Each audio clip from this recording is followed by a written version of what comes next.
Hello, art parents! Welcome to Art Literacy! I'm so excited for this year. We've got a lot of really great artists, and the perfect artist for this month is Edvard Munch. He's a great Halloween October artist. It was actually Mrs. Weiss that recommended him as an artist for this month, and when she told me, I thought, oh, that's such a great idea. We had to shuffle around the artists and make it work because he's perfect. Think of the scream. It's the perfect Halloween artist. Before we get started on him, though, I want to talk to you just a little bit about how to get the lessons in the classroom, because these lessons are meant to be fun. Fun for you and fun for the kids. So the most important thing to keep in mind is to talk to them on their level, of course, but also in a way that you'd want to be talked to. One thing that I've had teachers mention to me over the last few years is that every once in a while they get a parent that's probably just really nervous, and they get up in front of the class and they hold up the biography paper and they read to the kids like this, and the kids have to sit and listen to them read a whole paper like this, and it's not very interesting because nobody wants to hear you just read from a paper like this with the paper in front of your face. That's not fun for anybody. It really doesn't matter if you have the dates down. It doesn't matter if things are exactly, read this through once or twice. That's really all you need. Tell the kids what you remember. For the kindergartners and first graders, that part of the lesson needs to be about 5 minutes is all. Tell them his name, where he was born, maybe give them a general sense of the time, like, oh, he was born in the mid-1800s. Here we are in 2017. That is almost 200 years ago. That's crazy. That's a really long time ago, right? Or even put it into context of, you know, it's the time of we had the Industrial Revolution, and now we're kind of coming up onto the turn of the century, and really, that was the beginning of modern life, the way we live now, the way we know it, where we live in cities, and we don't work on farms for the majority of us. The majority of us live in the city and get our food brought to us in the grocery stores. So kind of just give them a general idea of the time. Even with the older kids, nobody's going to remember who was born in 1863. That's not important. It's good to have an idea, but don't stress out about it. Just keep it easy, relaxed, get the kids working on their project, let them have fun. Really, the thing I found that's the best is the kids like the interesting, crazy little details. So you can tell them, you know, here's Edvard Munch. This is a photograph that he took of himself, and that's why I think he's kind of blurry. It's a self-portrait. He did a lot of self-portraits. He painted a lot of self-portraits, and then later when he started into photography, he took a lot of pictures of himself. There are even a few that kind of have a selfie look to him. He may have been the grandfather of the selfie. So, interesting guy. He felt that self-portraits were kind of his way of chronicling his life and really his emotional journey through his life.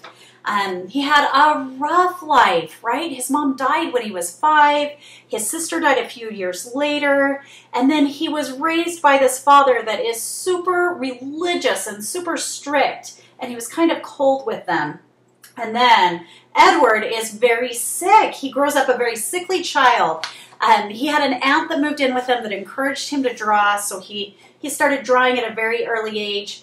But he says in his journals that the death of his mother and his favorite sister, and then his father's cold and pious attitude, as well as their favorite pastime, which was his father telling them ghost stories and reading Edgar Allan Poe, who was a super popular author at the time and pretty macabre, right? Kind of gave him this preoccupation with death. He was always fascinated by it. He felt like death was always a presence in his life, kind of a looming presence. He was worried about it for most of his life. So it kind of gives you a little bit of insight into his work, right? Also, mental illness was a struggle in his family, and depression wasn't diagnosed back then, but in researching him, that's what I think. He had pretty severe depression. He was also an alcoholic, which compounds those problems. So here is a self-portrait that he did, and he believed in what he termed unflinching self-portraits. So he did not flatter or make the sitter more beautiful. He believed in showing them flaws and all, but then more importantly to him, showing their emotions and what was inside as well. And he did that through symbolism, like the skeletal arm he has here in his picture, but also like the heavy lines, bold colors, And then, you know, the faces themselves, a lot of times the faces have a really kind of ghostly aspect to them. This is one of my favorites. You can see the really sweeping lines, and especially for the older kids, you can remind them that Edvard Munch was an artist during the Art Nouveau period. So you can definitely see that, those sweeping lines, the really natural forms. That's definitely an Art Nouveau influence there, even though he wasn't per se an Art Nouveau artist. This one's called Separation. You could definitely see that there. I didn't put it in his biography, but interesting fact, he wasn't really a fan of women. He kind of felt like they were generally bad. He must have had some bad relationships. So you can kind of, I don't know, you can kind of see that influence in his work. It's kind of interesting. So this one is called The Voice, or Summer Nights. And look how this has a really different feel to it, right? You've got these really strong horizontal lines, just really bold, almost geometric. Whereas this one is really natural and sweeping. Yet at the same time, you can see that it's the same artist. He's got a very strong, like a very strong hand in his work. And I like that. I think it's great. He worked in a lot of different styles. He really experimented. He used pastels, he used paints, he did woodblock like this, lithographs, and a lot of graphic art. He was kind of a father, you know, in the graphic arts, which weren't invented. Graphic arts wasn't a thing back in the 1800s. But he still is referenced in printmaking because he was kind of one of the first guys to make that go. You can see this is from his later years, and happily he was able to get therapy, and he also stopped drinking, which I think really helped. You know, you can see he's a lot more optimistic.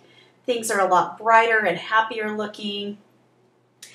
I thought this was a fun one for Halloween. This is called Vampire. Look at those great, I mean, she's got such great movement, great lines. And I think the best thing to do with the kids is just say, what do you think? How does this make you feel? What do you think of when you see this? It's great to get their reactions, but also that just teaches them to look at art. It teaches them how to look at art, how to think about art, and that's a great skill to have. Of course, this is the Scream, his most famous piece of art. He actually did several. This is a pastel. He did 4 or 5 pastels, and then also cut a block and printed some lithographs of the Scream. This was a very, very important moment to him. And like so many of his other works, this is autobiographical. Like I put in there, he was out for a walk with some friends, and all of a sudden just felt so tired and overwhelmed and oppressed that he had to stop and lean against the fence. And he says in his journal that the sky became blood red and the fjords, the water around him, became black. And he felt nature's eternal scream press on him. So I think that's so interesting because I've always really focused on him and his face, thinking that he was the one screaming. But in his journals, he refers to nature's scream oppressing him. Kind of interesting. So ask the kids, what do they think? Why do they think this became such a popular work? Why, almost 200 years later, are we still using this picture all the time? Why is this a household image? Everybody knows this image, right? We see it in cartoons and advertising. We see it all over the place. What does that make you feel? Why do you feel that way? Okay, here we have another one. It looks happy, like first glance, it seems pretty happy. People are dancing. This is called the Dance of Life. But then you look more closely and some of these figures look really kind of scary. Some of them are beautiful and well painted and a little bit more refined. And then a lot of them are really almost primal, the way they're painted so coarsely and without detail. What do you think about that? What does that make you feel? I love the movement and the focal point up here. I mean, that's something to talk with, maybe with the bigger kids, but I always get talking about the pictures for too long, and you got to get to the project, right? So let's get to the project. Today we're going to do pastels, just like Munch did. You've got your cardstock here to work on. Let the kids pencil in what they want to do, and just say, kind of like Munch, let's think about a scene you want to do, or something that's happened to you, a moment like the scream that really stuck in your memory and influenced you and maybe even changed you, made a big impact on your life. And then I want you to think about the colors involved in that and what are those colors going to say about that time, and really take time to to figure it out. And then put it on the paper, right? So you can say, as we're passing out the supplies, I want you to really think about it. And then you want to just lightly draw things in. So I was thinking I would put, I grew up in Oregon, so I love to play in the ocean. So I'm going to put a little bather in the ocean. So I'm just going to put in my little person, and see how I'm just super lightly, you can probably barely even see it. I'm super lightly sketching in these people, and then I'm just going to I'm going to pick where I want my waves to go, and I'm going to kind of try and get an awesome Art Nouveau sweepy feeling, and I'm going to even do that up here, even though the ocean isn't like that at all. The ocean doesn't wave at the top, but that's okay because this is my painting. This is my picture. I can do whatever I want.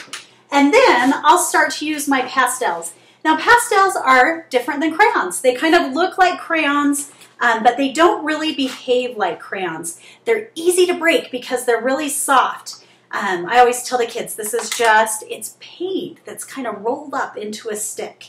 So to make your colors interesting, it's great to go ahead and mix up a bunch of different colors. So I'm going to start with some yellow, and I'm going to add in a little bit of orange. And I had an art teacher that always got so stressed out when kids would draw the sun with the lines. I never draw those lines. But I also kind of hate to tell kids what to do, so I don't tell them not to draw those lines either, even though I always think of her and how much she hated that. If your pastel gets down to where there's nothing, you can just tell them, say, don't take all the wrapper off, but just carefully rip off a little bit. And I'm just going to layer this, and see how I'm just layering these colors one on top of the other. Now at the end, when I'm oh, sorry, I'm not really in the picture. Gotta watch what I'm doing. When I'm kind of done here, I'm going to take a lighter color, and I'm going to really go over that. And look at how it just kind of blends all those colors in together. That is how we blend with pastels. Sometimes you're tempted to like rub it in and blend it. It pushes the wax on the paper. It doesn't work as effectively. So I'll go through and finish this painting up. I'll probably leave this one on the cart the way it is, so that you can kind of show them how lightly, and feel free to draw over the top of it, to add to it, no big deal. Just show them how lightly you want to pencil in. Don't feel like you have to draw a picture in front of them if you want to. But if you do want to, and I know some of you guys are amazing artists, so please feel free to show them, with your own example. You're so welcome to. If you have any questions, if you're concerned about anything, need help with anything, if you run into a month where you need somebody to pick up your lesson for you because you're a little bit crazy, don't hesitate to give me a call. I'm here to help you guys out. Thanks so much for doing this. I hope you have a blast with the kids. They always love it.